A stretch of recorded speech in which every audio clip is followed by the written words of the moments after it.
আমরা বানাবো চিতল মাছের ঝোল। তার জন্য নিয়ে এনেছি শুকনো লঙ্কা, আদা, ধনে, জিরে। এবার এই মশলাগুলোকে বেটে নেব।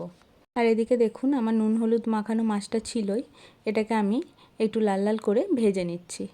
এই যে দেখুন আমার ভাজা প্রায় হয়ে গেছে। এবার আমি মাছটাকে তুলে নেব। এই যে মাছটাকে তুলে নিচ্ছি। এরপরে আমি এখানে আলু সিদ্ধ করে রেখেছিলাম আগে থেকেই। এবার আলুটা আমি দিয়ে দেব। আলুগুলো আমি দিয়ে দিচ্ছি। এই যে আমার আলুগুলো সব দেয়া হয়ে গেছে। এবার এটাকে আমি একটু নাড়িয়ে নেব।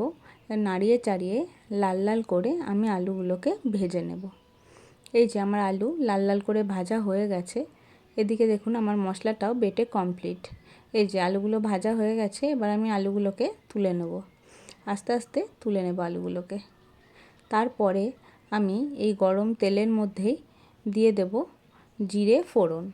এরপরে দিয়ে দেব বেটে রাখা মশলাটা। এই যে বেটে রাখা মশলাটা আমি দিয়ে দিচ্ছি।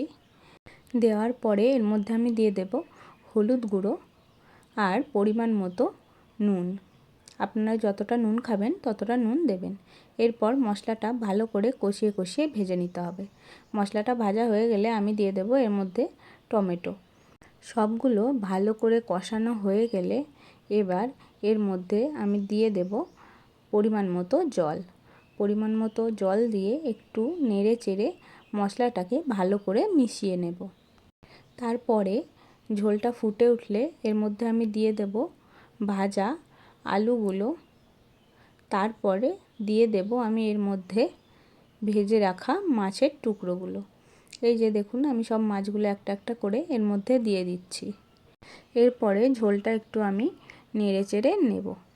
নেড়ে চেড়ে নেওয়া হয়ে গেলে এটাকে একটু ভালো করে ফুটতে দেব, গাঢ় হতে দেব। এই যে আমার ঝোলটা গাঢ় হয়ে এসেছে। দেখুন কতটা সুন্দর দেখতে হয়েছে, একদম লাল লাল ঝাল ঝাল। এরপরে আমি দেব এতে একটা সিক্রেট ভাজা মশলা। ভাজা মশলাটা কি যদি জানতে হয় আমাকে অবশ্যই কমেন্ট বক্সে বলবেন, আমি জানিয়ে দেব। এরপরে আমি একটু ঝোলটা নেড়ে চেড়ে নেব। আপনারা চেক করে নেবেন নুন ঝাল ঠিক আছে কিনা। এই যে দেখুন আমার ঝোলটা কত সুন্দর দেখতে হয়েছে আর একদম গাঢ় হয়ে গেছে। এরপরে আমি বাটিতে তুলে নেব। প্রথমে মাছের পিসটা তুলে নেব যাতে না ভেঙে যায়।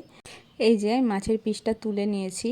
এবার ওই বাটিটাতেও একটা মাছের পিস তুলে নেব। এরপরে আমি তুলে নেব আলুগুলো।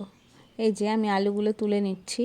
এরপরে আমি তুলে নেব পরিমাণ মতো ঝোল। তাহলেই আমার বাটি সাজানো একদম কমপ্লিট। আপনারা কিন্তু এই রেসিপিটা একদিন বাড়িতে অবশ্যই করবেন।